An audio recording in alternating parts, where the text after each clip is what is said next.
اس کے بعد حضور صلی اللہ علیہ وسلم نے ایک اور چیز کی طرف رغبت دلائی ہے کہ آقا لوگ اپنے ملازموں پر اس مہینے میں تخفیف آسانی رکھیں، اس لیے کہ آخر وہ بھی روزے دار ہیں، کام کی زیادتی ان کو روزے کی مشقت میں دقت ہوگی۔ البتہ اگر کام زیادہ ہو تو اس میں مذائقہ نہیں کہ رمضان کے لیے ہنگامی ملازم ایک آدھ بڑھا لے، مگر جب ہی کہ ملازم روزے دار بھی ہو، ورنہ اس کے لیے رمضان بے رمضان برابر۔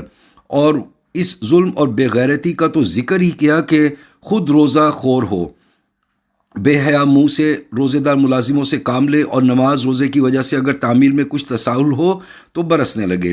وَسَيَعْلَمُ الَّذِينَ ظَلَمُوا أَيُّ مُنْقَلِبٍ يَنْقَلِبُونَ، اور عنقریب ظالم لوگوں کو معلوم ہو جائے گا کہ وہ کیسی مصیبت کی جگہ لوٹ کر جائیں گے، یعنی جہنم۔ اس کے بعد نبی کریم صلی اللہ علیہ وسلم نے رمضان المبارک میں 4 چیزوں کی کثرت کا حکم فرمایا۔ اول کلمہ شہادت، احادیث میں اس کو افضل الذکر ارشاد فرمایا ہے۔ مشکات شریف میں بروایت ابو سعید خدری رضی اللہ تعالی عنہ نقل کیا ہے کہ حضرت موسیٰ علیہ السلام نے ایک مرتبہ اللہ جل جلالہ کی بارگاہ میں عرض کیا کہ یا اللہ، مجھے کوئی ایسی دعا بتلا دیجئے کہ اس کے ساتھ میں تجھے یاد کیا کروں اور دعا کیا کروں۔ وہاں سے لا الہ الا اللہ ارشاد ہوا۔ حضرت موسیٰ علیہ السلام نے عرض کیا کہ یہ کلمہ تو تیرے سارے ہی بندے کہتے ہیں، میں تو کوئی دعا یا ذکر مخصوص چاہتا ہوں۔ تو وہاں سے ارشاد ہوا کہ اے موسیٰ، اگر ساتوں زمین اور ان کے آباد کرنے والے میرے سوا یعنی ملائکہ اور ساتوں زمین ایک پلڑے میں رکھ دیے جائیں اور دوسرے میں کلمہ طیبہ رکھ دیا جاوے تو وہی جھک جائے گا۔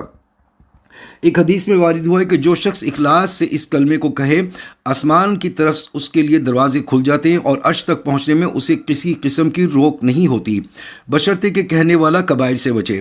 عادت اللہ اسی طرح جاری ہے کہ ضرورت عامہ کی چیز کو کثرت سے مرحمت فرماتے ہیں۔ دنیا میں غور کرنے سے معلوم ہوتا ہے کہ جو چیز جس قدر ضرورت کی ہوتی ہے اتنی ہی عام ہوتی ہے۔ مثلا پانی ہے کہ عام ضرورت کی چیز ہے، حق تعالی شانہ کی بے پایہ رحمت نے اس کو اس قدر عام کر رکھا ہے، اور کیمیا جیسی لغو اور بیکار چیز کو عنقا کمیاب کر دیا۔ اسی طرح کلمہ طیبہ افضل الذکر ہے۔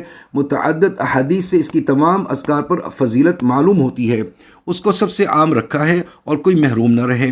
پھر بھی اگر کوئی محروم رہے تو اس کی بدبختی ہے۔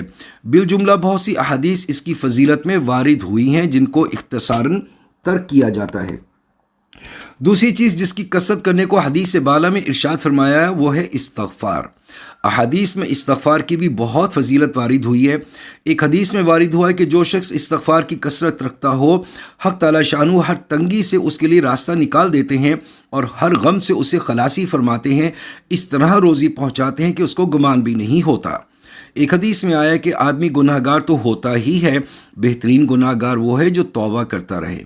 ایک حدیث قریب آنے والی ہے کہ ایک آدمی جب گناہ کرتا ہے تو ایک کالا نقطہ اس کے دل پر لگ جاتا ہے، اگر توبہ کرتا ہے تو وہ دھل جاتا ہے ورنہ باقی رہتا ہے۔